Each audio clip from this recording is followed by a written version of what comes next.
I can honestly say that it makes gaming more exciting than it's ever been. Ever. That's all I'm saying. That's it. Welcome in, everyone, for the Video Game Book Club discussion of God of War. I'm Darth Smeagol. I'm co-hosting this with Info Cynic. He'll be taking over all the questions once he gets in here. He's just behind schedule because of work, but he'll be jumping in as soon as he can. We have with us White Thunder and Basic. Glad to have you guys here. Hey. Yeah, thanks for having us. And behind the scenes, give a special shout out to Dan Tucker for doing all the producing behind this. He won't be able to chat just how it's set up, plus two, he doesn't have his voice fully back yet, but we definitely appreciate his help behind the scenes for this. Yes, I agree, Gio. Basic's background for this is lit, so well done, Basic. I was literally working on this like up until the last second before we went live, so I'm glad it worked out all right. Oh, I wish I had a cool background now too, guys. What the heck? Hey, dude, I think you should just leave. I think I can make this happen in like 30 seconds. Hold on a second.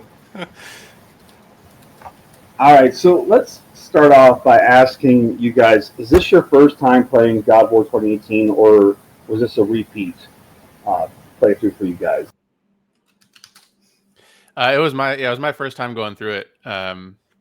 I'd been aware of it, and it was one of those games that was in my backlog for a long time. I never got around to it, so this gave me a really good excuse to hop in and check it out.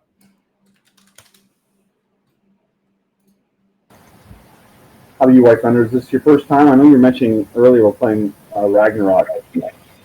Yeah, I played God of War twice straight through. Like I played it on the PS4, then on the PS5 again, and then I played through Ragnarok, and then was going through the DLC on Ragnarok. Yeah, this is my first time playing it. My brother has been asking me for years to play this game, and of course, the Video Game Book Club was a perfect opportunity to finally break in and crank this game out and play it, and I definitely enjoyed it. All right, Info, we're glad to have you here. We'll go ahead and turn things over to you. Yeah. Thanks, everyone. I am sorry I am late. Things happen at work. For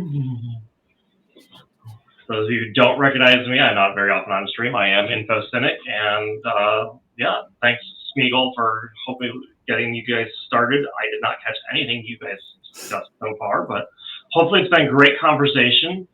I want to get your thoughts on so I didn't wind up playing the game. I just I kind of bounced off of it. It was a bad time for me. I was super busy.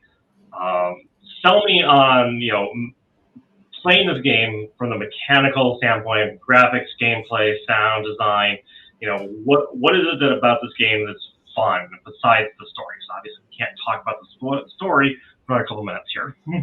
I mean, I feel like one of the biggest things about this game is the visceral feeling you get from each fight. Like I feel like I don't play a lot of third-person games, and when I do, there's a bit of a disconnect in the character and what they're doing in the game. You're doing some fun stuff, that's great, blah blah blah. But I feel like something about the distance of Kratos to the camera and how close you are to the character and how big he is on your screen to when he's doing stuff. It's like there's a immediate dopamine hit when you get into any fight in this game, and it's unmatched in any game I've played since.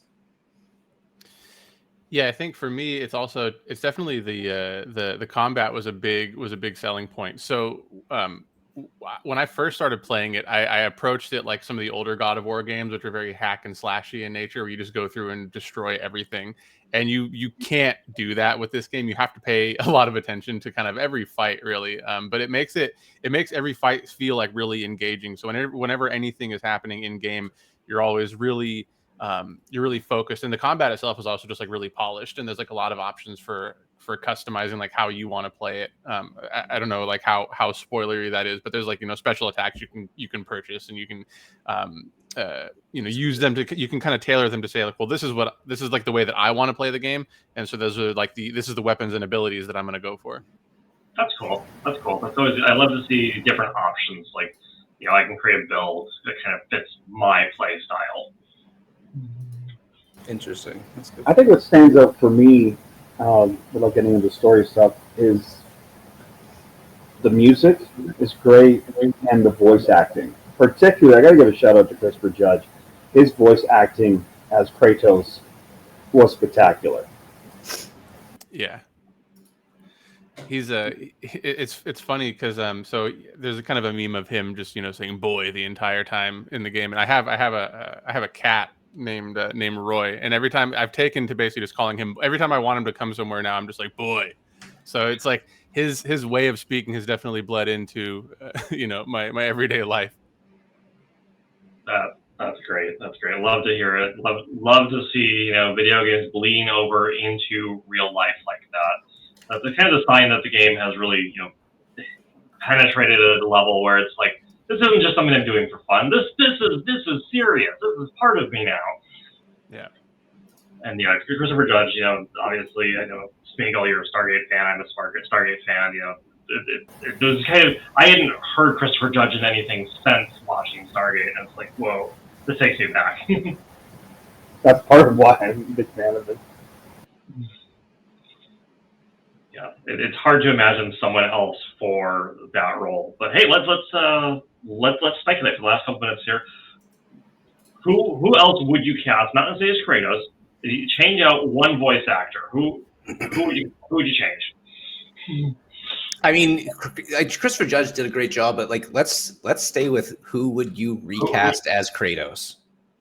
Ryan Reynolds. Let's go. Deadpool. Let's get Deadpool out of there. I'm not sure about that. I don't know about that, but I do think that Jason Momoa would have been a very good choice.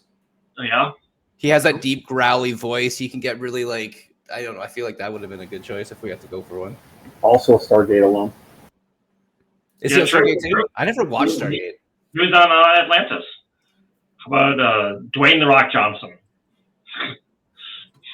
I think it came up with my C3 memories. I think that was today. Put The Rock into something. So let's put The Rock into God of War. I'm going Jack Black. That's my pick. He's in everything now. So he is literally in everything. Actually, I think it's Chris Pratt that's doing all the voicing now. So. Now, Jack Black did such a fabulous job with Claptrap. I mean, what could possibly go wrong there? He's Steve. Jack Black, let's just read chat here. He's Steve. Give him a break. Charles Martinet as Kratos. Yes, let's go. We've all seen the Minecraft trailer, right? I've been purposely avoiding it, dude. To avoid. So he's Steve in that game, and yeah, okay. I wasn't sure what's going on. Anyways, Geodad calling for Batista. Wow, that as Kratos. That could work. I could see it. I could actually see that working. Yeah. Now that was a call for a live reaction of Isaac watching the Minecraft trailer. I don't know. Actually, I did hear rumors. The after show. Going back to what White Thunder was saying, I did hear rumors of Jason Momoa possibly playing Kratos for the live action show. Oh, really?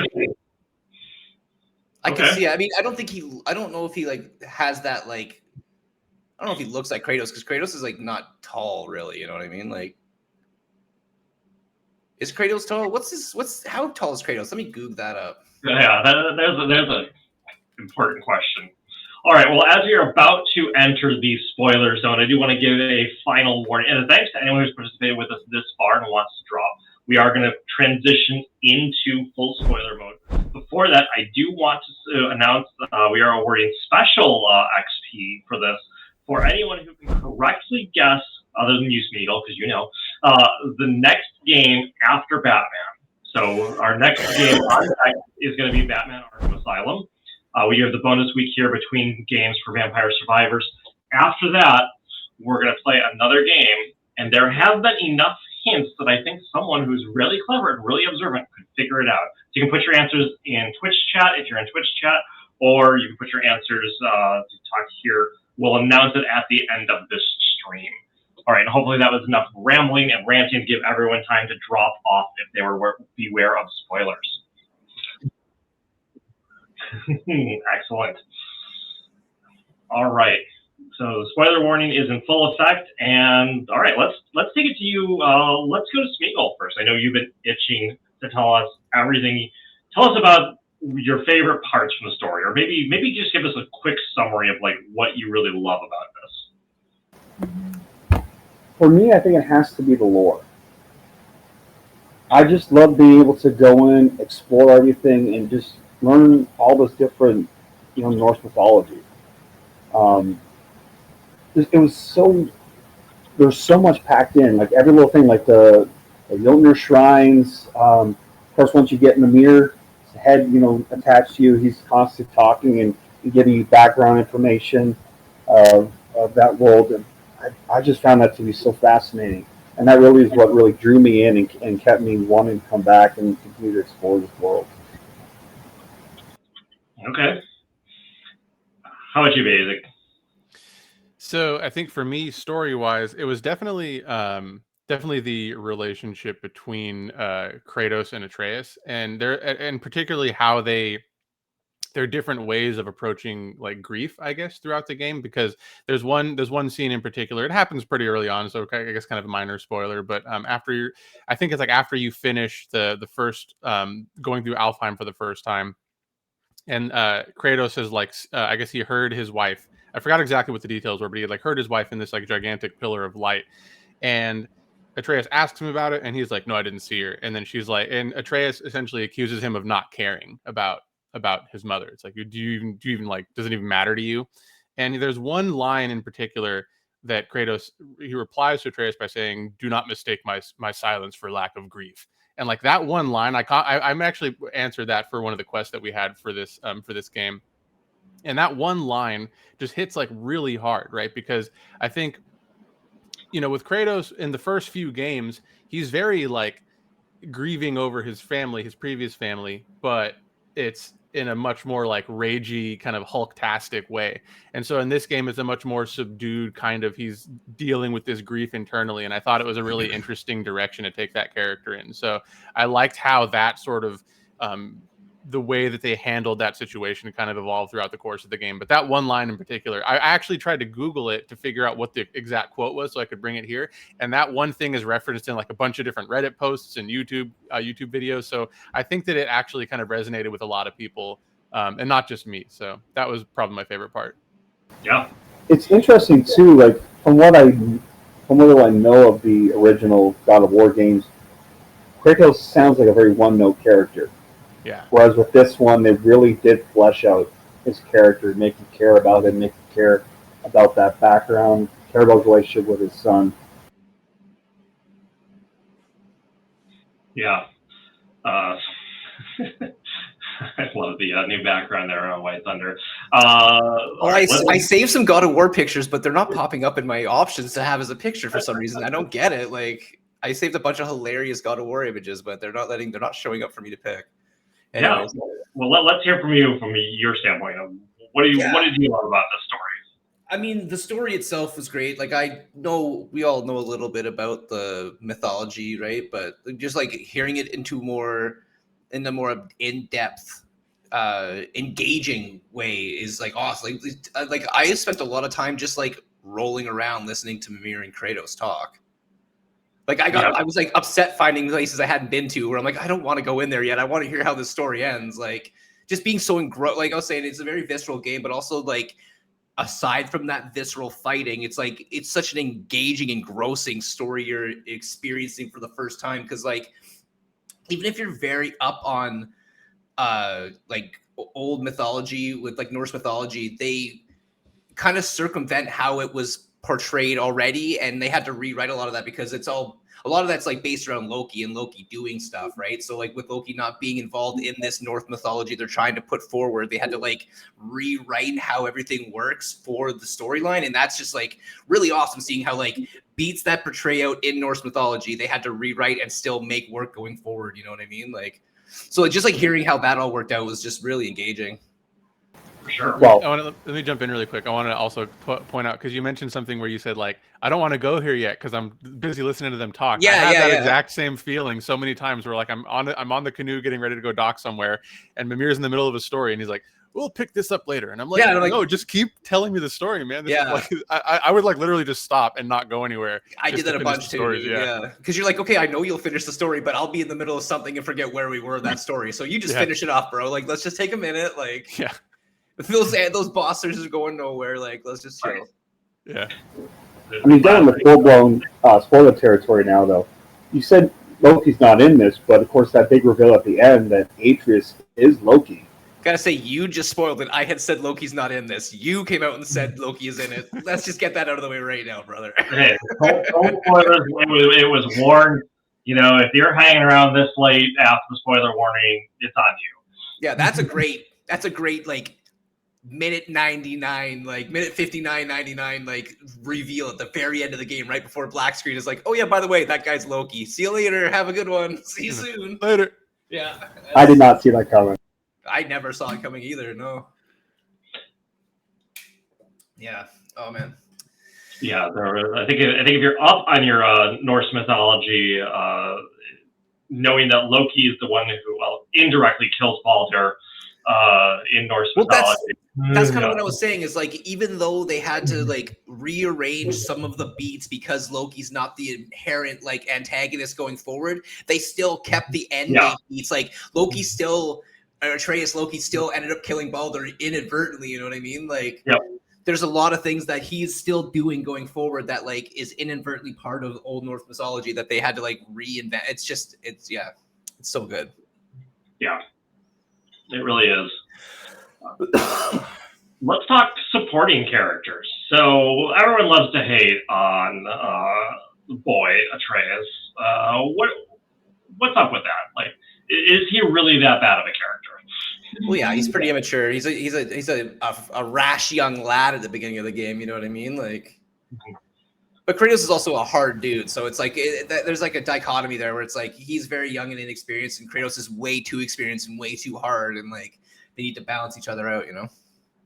I think he was especially annoying when he first finds out that he's a god. He's a god. Yeah, because he got so cocky and arrogant about everything, and I was just like, shut up already. It's true. That was like maybe one of the only times I didn't really like him. Like I did like him because I'm like, yeah, finally you're like being a man about shit. But like, yeah, it was one of the few times where I was like, yeah, Atreus' character is like a little wild right here. I'm not sure if it like, I don't know how I feel about it, but it was necessary for growth, right? I think it made sense, right? Like I understand why people don't like him, and I do understand the complaint, but I think for me, I actually thought it made a lot of sense that he would go that way, but I felt like it was kind of rushed, right? Like I would have liked a little bit more time. Maybe you get the reveal earlier on, for sure. And he kind of gets more and more, like more cocky throughout the story, and then like comes back at the end, right? Because it was like the beats from, you know, being this kind of really naive, innocent, I love everyone kind of dude, to just being like, you know, shut up elf or whatever, shut up dwarf. Like, I'm like, what? Like, where did this come from? Like, this isn't the same dude. At the end, like near the end of the game, when they're seeing all of the flashbacks and Kratos sees himself kill his father in the old games, and then it shows Atreus kill whatever the dude's name was, Thorin or whoever like Thor's kid that he kills, whatever that guy's name is. It shows him kill that guy, and he's like, that wasn't me. That couldn't have been me. So it's like, I don't know if he was in his. I don't know if it was like just like a disassociative thing where he was like, I'm a god. Oh my God, this is crazy. And like, just wasn't thinking. And now in retrospect, he's like, there's no way that was me. So like, yeah, I think that was like less him, like just like him going out of control and just kind of blacking out and being like, oh, straight god power. This is sick. And then coming to later and being like, whoa, what happened there? Like, yeah. So comment in chat from Geodad is, you know, I mean, for all that he's kind of a whiny brat and annoying, he acts like a kid, and you know. Yeah, that's the thing. He's a child. He's like at that age too, where like all the testosterone is going to start pumping through his body. So it's like, yeah, and that's got to be part worse because you know you're part giant too. So what does that do to your? Yeah. Yeah, but no, like I said, I thought it made sense, right? Like I don't think it makes sense to say it's a bad character because he was a child or acting like a kid, because it's like, yeah, he is, right? It's just I just thought that the beats were too rushed. I would have liked a little bit more time to go through, you know, because then he comes back at the end and is like, oh, I'm so sorry for everything, and it's like, you mean like from like 10 minutes ago, or you know? Yeah, exactly. All right. So other supporting characters in the cast. We've got the Smith brothers. Yeah. I was gonna say we were talking about how good Christopher Judge was as a voice actor, but I mean Mimir, the guy doing Mimir is maybe one of the best voice actors I've ever heard in a game, dude. He just kills the role, dude. He's so good. And maybe one of my favorite characters in the game, honestly. Like, I wasn't very familiar with Mimir as a character until I played that game, and now I'm just like, man, what a G. That guy is awesome. Neil Duncan, a Scottish actor. Alistair Neil Duncan, born 1958 in Scotland. All right. Yeah, I could have spent hours just listening to that guy tell stories. Yeah, dude, he's such a good storyteller. Like, so I was going to tell you, there apparently is a novelization of the game, because why not? And he narrates the audiobook for it. So if you want to, oh my god, okay, yeah, well, I know what I'm listening to. I'm gonna put that on my Google right now, dude. Please put that in the shop. I was a big fan of Brock. I think Brock was one of my favorite characters in the game. He's just so just vulgar and weird, and it was hilarious. Like he's got a line. He's trying to tell Kratos something, and he says the details are fuzzier than a wolver's butthole or something like that. And it just made, when he said that, I was just dying laughing. He's so funny the way he's just so dry with his vulgarity too, that it was impossible not to laugh every time he had something new to say. I love how different the brothers are, because I have a twin brother and we are as different as night and day. And so it's cool to see that in their relationship, that they are so different. Yeah, they do truly care about each other, even though they had that rift at the beginning of the game. Yeah. It's like, and wasn't there a line like, "You guys are brothers"? Yeah. I don't have a twin brother. I do have a younger brother, and definitely, yeah, you can see, like, there's that little bit of push and pull. It's like, oh, you drive me crazy, but at the same time, like, sometimes we can really accomplish a lot together. We got Freya. Hold on a second. Important character there. What we all? Yeah. You were like, "Yep, yeah, she's an important character." Well, what do we all think of her? How do we like her story? I thought it was so. I'm trying to think of how to word this. It made a lot of sense, kind of why she behaved the way that she did, and I liked her kind of rant at the very end, like after I guess we're in spoiler territory, after you finally end up killing her son, who she's basically spent however many, thousands of years trying to protect.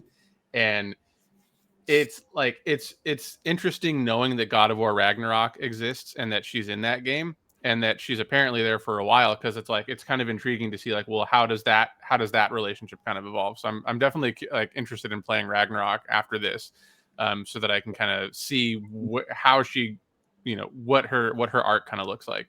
I was going to ask if any of us have played Ragnarok, because I haven't yet. No.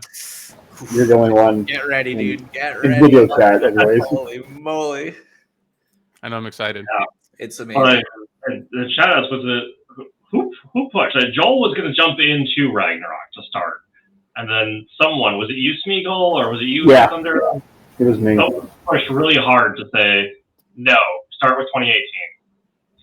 Yeah, I mean, Ragnarok is just so good, and I don't think you don't need to play the OG God of War to experience Ragnarok the way it is. But I mean, it definitely helps, 100%. But man, that game, oof, that's another conversation, obviously. Obviously, yeah. I will tell you. There's your first free hint. Ragnarok is not the next game I picked. Yeah. Trying to space things out a little bit. Will we come back to Ragnarok someday? I don't know. Maybe. Not making any promises. Let's talk Jorgenmander. What are we thinking about Jorgenmander, guys? What's your thoughts on Jorgenmander? The first time I saw him come out, I was just like, that's when I knew. I was like, all right, the spectacle is still there, because it was kind of, I felt there's a lot of moments like you mentioned before, in the pre-show in God of War 3 when you're climbing up you're climbing up Gaia's body and then you fight Poseidon, right? And I felt like some of that was missing at the start of the game. Not missing, but it like wasn't there. And I was wondering like, oh, are we going to still get that? And then as soon as you see, this gigantic snake come out and just like that, the way that he talks, it was like, all right, cool. This is still at its heart kind of the God of War series that I remember, you know? Yeah, I mean the pacing is. I feel like the pacing is good for what the length and what you're doing, because like you start off like hunting that deer in the snow and everything's kind of low key chill, and you go back to your cave, and then all of a sudden Boulder shows up, and that fight with Boulder is actually a pretty like intense fight. You know what I mean? Like, so I think that's where you're like, oh, the spectacle in this game is like huge and different on a more personal level. Like it's more like upfront in your face and not on the like just because of how third person, like I was saying, like the distance in the camera on Kratos, like in the old God of War games, it's like it's very like aggressive and hack and slashy, but like there's nothing like just being like 3 inches from his shoulders and just like seeing everything from his perspective. You know what I mean? Just makes everything seem bigger for some reason. That's fair. That's fair. Yeah. I want to bring attention to what Alden was just saying in chat about how it's an interesting narrative and how different people handle grief. I think that's so true. A very good observation they had there, because it is quite different. And as you point out too, like apparently Kratos in the earlier games is where Freya ends up at the end of this one. Yeah, it's really just like this game is a metaphor on father-son relations, because like Kratos and Atreus have a weird relationship. I mean, obviously Odin has a weird relationship with all of his children, but then Thor has a bad relationship with his children, and then Freya's got a bad relationship with her kids. Like it's all about like family dynamics and how you're trying to like mend what could be a good relationship into a bad thing, and not trying to force too much one way or the other. You know what I mean? For sure. Yeah, that's great. I'm trying to think, what else should we talk about here? Let's talk about just the Valkyries. Can we talk about the Valkyries finally? Are we going to get into that? Because that's where the game really shines, dude. That's where the game really gets into it for me. Yeah, because like the game is great. The game is all encompassing. You could spend hours and hours and hours just like listening to stories and going and exploring areas, and that's great. But like, if you want to get into the nuts and bolts of this game, you've got to go through the Valkyrie fights. That's really where you like. The game is easy. The game is a very easy game, technically. It's you cruise through that game in 9 hours, no problem. But you want to beat the Valkyries, that's where you're like, okay, I'm actually Kratos, the God of War, and I'm actually fighting real bosses, because the bosses in this game are a little lackluster, to be honest with you. But, like, man, the Valkyrie fights are just the best. I hated it. Alden in the chat said the Valkyries are where the game stops being hack and slash and becomes Dark Souls. True, dude. It's so true. You really need to, like, understand it's a Souls game at that point. You need to understand all of the attacks they're doing and where your like spacing is and where your timing is and how your windows of attack are. Like, you just can't run in there and just hope for the best. You really have to have a plan when you roll in there. Well, I thought you just answered a question on Channel 3 about favorite Souls-like game, and as soon as I saw the answer, I was like, God of War for me, because I mean it's close I've ever come to it. And the Valkyries, to me, that's a Souls-like game. Like, I'll tell you this, the Valkyries, I'm going through Bloodborne right now. I am enjoying Bloodborne for what it's worth. It's okay. It's very satisfying to beat the bosses in Bloodborne. Some of the bosses in Bloodborne seem like wildly unrealistic. Some of them are just so insane. You're like, I don't know how people get through this. When you fight the Valkyries, your losses are on you. You can see where you made the mistakes. You can like kind of judge like, oh, I know she's doing this. I know, like with the boss in Bloodborne, it's just kind of a wild hope for the best kind of a situation in my mind, at least. But with the Valkyries, you can really like understand what their attack patterns are and like where you need to be spacing from a move. Like, I don't know, it feels more attainable than the Bloodborne fights do to me. I thought my favorite thing about the Valkyrie fights is that each one you go through individually is pretty tricky until you learn what the moves are. And it's like each Valkyrie kind of introduces one new move, right? Like one of the Valkyries can like shoot ice blocks at you. The other one has that kind of like that slamming attack where it kind of blinds you, and then she flies up in the air and also like has a couple of like blinding attacks. And it's the thing that I like the most about those fights is that when you finally get to Sigrun, who's like the last Valkyrie, she's just a combination. She doesn't do anything new, I don't think, but she's just like every single Valkyrie fight in one. And so you have to have gone through all of the other fights and really mastered them to be able to do that fight. There's a couple things I wasn't a big fan of in the Sigrun fight, but I did like how they basically made it like this is a culmination of everything you've kind of gone through in the end game, and now it's like this is the final like big challenge. So it's like if you were able to do all the other fights, then you should be able to do this one I won't say no problem, but you should be able to do it and know why something went wrong. Did we all fight the Valkyries? I just beat Sigrun this morning. Most frustrating gaming moment of my life. Yeah, I will say that, like, you know, I've been gaming for a minute. I think beating Sigrun was like one of the more satisfying battles that I've gone through. I'm gonna beat Bloodborne, so I'll let you know how it feels at the end of Bloodborne. But like, that was maybe, again, it's I hate keep coming back to this, but it's just there's such a visceral feeling in all these fights. Like, you're just so up close and personal with all of it that it just like it's hard to like compare another game's fights to this game. It just it's worlds different and feels so much closer to the battle. Like, it just makes you feel more engaged in the game and like you're more synced into it. When Kratos gets hit, you like feel it because you're so close and you're there. You can see it. Just I don't know. They did such a good job on the fight system that like you think about it. I think about it still. I think about it. I think about it. Oh, that's great. I'd love to hear these kind of these reactions where it's like this. Again, the game is sticking with you. You say, I'm like, it's one of the things I'm the most proud of ever having done in a video game. That's always a satisfying feeling when it's like, yes, I finally, whether it's beat the impossible boss or, checked off something off your bucket list. Oh, it's a stand up and scream moment when you beat Sigrun. Yeah. You're like, whoa! You're like, yes, dude! Oh my god! I screamed internally because I game when the kids are all asleep, and so if I did that, my wife might actually murder me. That's fair. Yeah, don't get murdered by your wife. That's how you wind up in these stories in the first place. I know, right? I'll end up on a Netflix special. Yeah. All right, you can change one thing about the game. It can be, we've already talked about changing the actors, but okay, and you can't just say like, I want to make it longer. You got Ragnarok, we'll play Ragnarok. But you can change one thing. What are you changing? All right. I got this already. So there was one thing that I saw a lot of like 10 out of 10 and 5-star reviews for the game. And there's one thing that I think the game is very good. I give it a solid like 9, I think. The one thing that I wasn't a big fan of was how they handled the exploration. So the issue that I had is that like really early on, you're in this like huge lake and you can kind of go wherever you want. There's a lot of places that you can explore.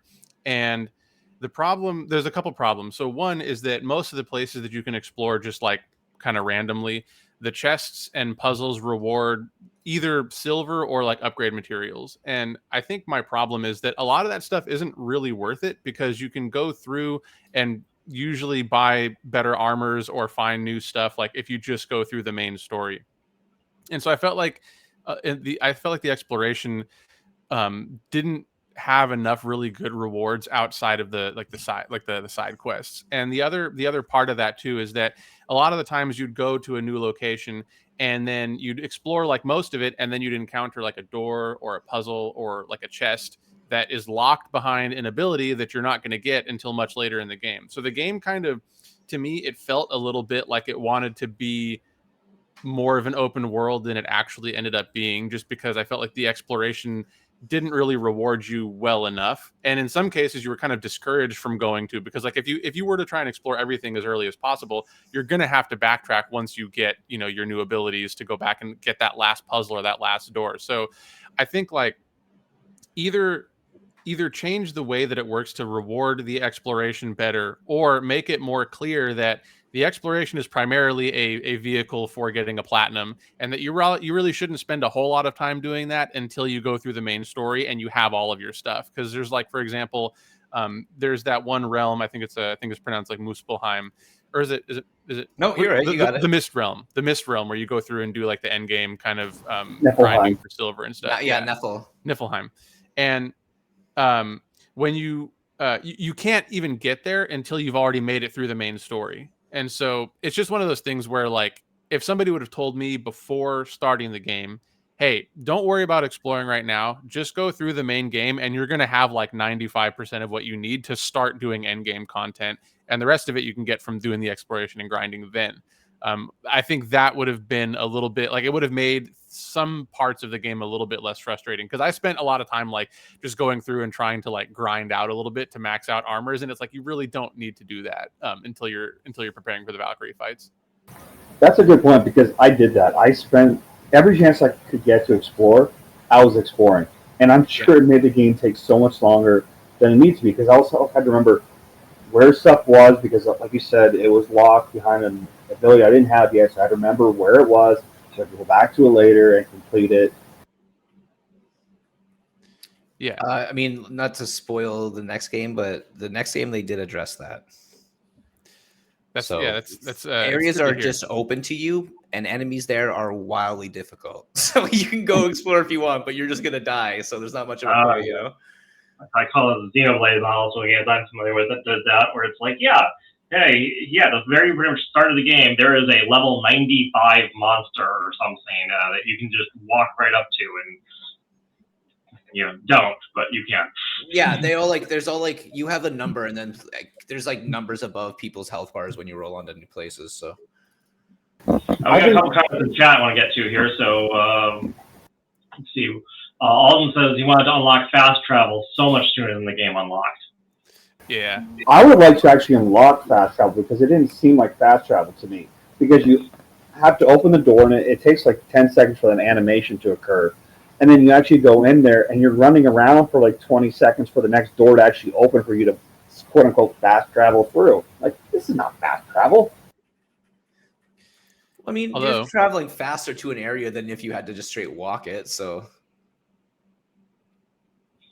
that's true. Although I'm not a big fan of like when you have to go to a particular location to do fast travel. Like I think it kind of had its charm a long time ago in games like Morrowind, where you'd have to go to like particular locations to go travel. But Morrowind, like, there's a ref. Holy jeez.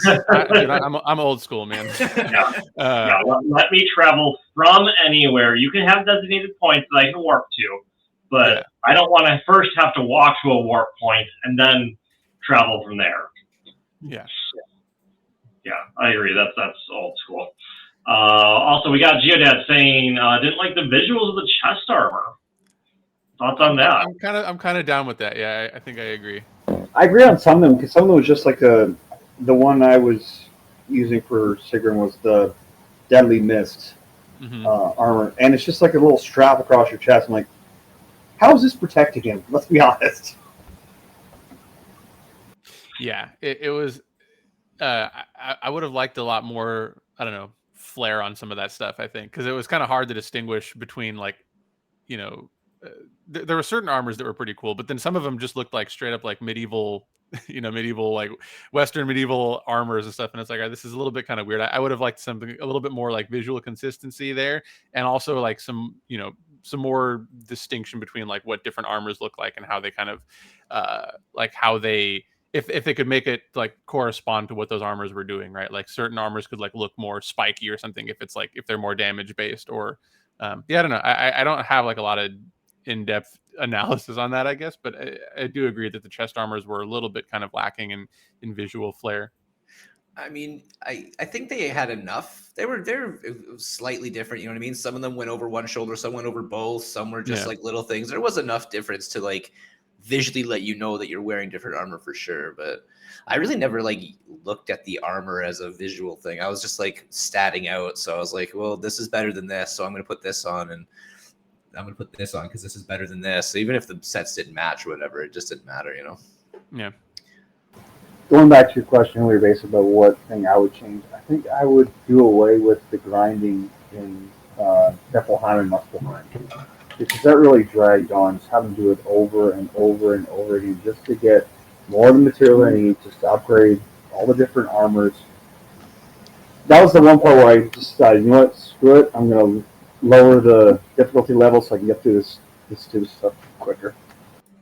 See, I didn't really mind that so much because I didn't find this game too grindy at base level. So like, and I like grinding. I like max leveling characters. I like getting characters way stronger than they need to be. So like, I like that you didn't need to grind this game, but the option was there and you could if you wanted to, and it wasn't like forced. So it's like, I'm gonna be okay if I go to these fights not like leveled up, but if I power game and go out there and just like spend 5 days doing nothing but just grinding in this spot, I'll come back, I'll be so much stronger, and I know it'll be a more satisfying fight because I won't have to like worry about too much whether my resurrection stones are good or blah blah blah. It's like I just know I'll be okay, you know. So I like the idea of like getting into a fight that you are having a hard time with, but I also like the idea of not having to grind but having the option to grind at the same time. So I like having it available. Speaking of grinding, someone found on YouTube was looking up how to best fight the Final Valkyrie. Someone had spent like 600 hours playing this game, and I guess the person just repeatedly reset New Game Plus to get that hanging fruit, whatever it was, to up the stats. Would get all that, start New Game Plus, get the fruit, start New Game Plus, so completely maxed every single stat in the game, and then fought the Final Valkyrie, beat her in like 10 seconds. Yeah, see, that's not fun. I'm not into that. That like makes the game not so fun. Like, I just want to be strong enough that like fights are still kind of challenging, but like I'm not overpowered to where I can 3-hit characters, right? Like, Right. Like I want to go into the fight with a pretty solid chance that like, yeah, I'm gonna win this, but I'm still gonna have to like work for it. I don't want to keep bringing up Bloodborne, but that's how I feel in Bloodborne fights, where I'm like, I don't need to like get super strong. I just want to walk around confident that I might not die. Like that's the hardest thing in those games, is like getting to a point where you're like, okay, I can confidently run around and not worry too much about regular bad guys, and then you find out, no, that's not true. Regular bad guys are wildly strong. Anyways, enough about Bloodborne. We got to play this one next, because I definitely I could go. I have thoughts about Bloodborne, but Bloodborne's wild, dude. Anyways, yeah, it's not the discussion. Yeah. Bloodborne is also not the next game. There's your second hint. Bloodborne should not be like anytime. Bloodborne should be like a side game or something. Like, yeah, I don't expect to actually put a Soulsborne in, but if enough people want it, the time frame. I don't think enough people would beat it in the time frame, dude. I've been playing it for weeks and I'm still not like maybe like halfway through it. Yeah. When I first started playing it. What's up? No, we gotta stop talking about Bloodborne, dude. Keep going. I was gonna say I wanted to get back to something about the grinding. I thought that I can't remember if it's Niflheim or Nilfheim, whatever that the mist realm is. I thought that was okay. The Muspelheim I did think went on for too long. There was too many. Like there's one challenge where you got to like just survive for like 5 minutes or something, and it's like, geez, man, like just it wasn't that hard. Like I think the fights, like those challenges, I don't think that they were like super hard, and I think that they did drag on a little bit too long, especially because the rewards aren't like really that great for it. Like you can get that armor. I guess you can like start getting materials for the armor there, but the Mist Realm armor is just it's much. I don't know. It's more satisfying to kind of grind out those materials. But I didn't think that the grinding took like too much time. I spent maybe a couple hours in the Mist Realm just kind of getting materials. And then I was like, all right, I think I have enough to go fight the final Valkyrie now. So most fights are fun just for like challenging yourself. You know what I mean? Like it's a different challenge than the Valkyries. It's like, can you like mow down hordes of people as opposed to one giant strong boss, you know? Yeah. Because Muspelheim has like the normal and hard challenges, which actually weren't hard at all. The impossible wasn't too bad either. It's when you get to the final impossible, like the Suitor's Trials, where they have 3 different ones, and you got the 3 different ones, and it's like the first one I think that I had was defeat 70 enemies in a certain amount of time, and it's like I got like 60 something, 60 something, and then finally got 70. And then you got to go back and collect keys again just so you can get the next final trial. That's where I get frustrated with the grinding. I'm not gonna lie, I did not finish Muspelheim. Yeah, I didn't do it at all. I did it to fight the Valkyrie, and then I bounced. Yeah, I got to a certain point and was like, I'm not into this anymore. I'm not having fun. This is bad. It's like it's not fun like losing to the Valkyries. It's losing to a whole bunch of enemies, and you're just like, oh man, this is making me feel bad at the game. Like I should be able to handle this. Yeah, but I'm a completionist, and I wanted to get the platinum trophy. So yeah, I was just looking that up. The PowerPix gives it a difficulty rating of 4 out of 10 for the platinum trophy. What? Yeah. I felt like there was way too much just like fluff in the platinum. This is kind of how I felt about Final Fantasy VII Rebirth. It's just like there's so much stuff that's not that fun to do to get the platinum. like finding all the ravens and stuff to, killing all the ravens and doing all the like finding all these chests. It's just like I wish that more games would not do that, where like getting the platinum requires you to do things that will actually like progress your character and not just like make you put in the time of having like another job, Yeah. Oh, I admit I use the guide for some of that stuff. Yeah, I mean you have to, right? There's no way I mean maybe there is a way, but it would take even exponentially longer. But yeah, I'm not a big fan of that kind of stuff. It lists 30 to 40 hours if you're using their collectible guide. So I guess the collectible is pretty obnoxious in this game. Yeah. I put in 74 hours. That's a lot. That 74? sounds about right. Let me open up my Twitch or my Steam and see how many hours I got put in that. I also admit I spent a normally lengthy amount of time looking for pictures. For pictures? Yeah, to just find the perfect screenshot to take to submit the picture of the week. Oh yeah. Yeah, I spent so much time. Dan's laughing, but it paid off. I did actually win 1 week, so. Yeah, the other side it says 4 to 10 on their site too, 40 hours. So I don't know, Smeagol, maybe just get good. Yeah, I have 50 hours on mine. And I have 28 of 37 achievements. So I didn't go completionist, but I was clocking things off as I was going. So yeah, like I feel like for platinums, like by the time you've gotten to the final boss, like a final super boss, you should be like, pretty maybe good. 80 to 90% of your total time in the game should already be there, right? You shouldn't need to spend an entire extra game's worth of time just like looking for ravens and stuff, Yeah, no, yeah, for sure. Yeah. Those are the kind of things where like I don't know if I've ever like 100%ed a game. I don't know if I have the patience for that, dude. Like I'm like, hey, listen, I did the hardest things you can do in the game. Like you're saying, I destroyed all the Valkyries. I don't need to go look for these green freaking ravens everywhere. I'm done with that. That doesn't show my skill level. That just is like you're saying fluff, Yeah, like can I get some cool armor for that? Can I get something that will like help me at another part of the game? Then I would be more willing. Like there should be like incentives to do this stuff beyond just like having that platinum on checkpoints. It's like, oh, well, yeah, account. exactly. Yeah. Sometimes it's not good to be a completionist. Yeah. All right, we need to start wrapping up. So I want to get final thoughts from everyone. Just a minute or two from everyone. Tell me, what is the absolute best thing, you could say, sell someone who has not played the game on playing this game. If you like third-person adventure games with really tight, like fighting mechanics and an amazing, engaging story that you can get for $15 sometimes, like when it's on sale, it's $10, $15. It's the cheapest, best gaming experience you can have. And I think it's probably top 3 PlayStation games of all time. Top 3 PlayStation games of all time. All right, all time, 100%. That is a bar. That is a throwdown, and that is probably going to show up as a quest in the next couple of days. Right, Dan? You make that happen. just for everything encompassing what the game is like there's not a lot of games that do what it does as well as it does. Yeah. There's some games that like try to be this game, and there's games before it that were sort of trying to be this game, but this game really just like took what it is and just cinched it in a way that like, again, I haven't played a game like it. I haven't felt the way I felt fighting bosses and just even regular characters. You walk up and it's just like, you just don't feel the same in other games, All right, before we get back to anyone else's final thoughts, Gia reminds me, we got to talk about the Chaos Blades. You guys got like a minute each, 30 seconds, talk about the Chaos Blades. What did that mean for you? They're awesome. I was waiting for it the whole time.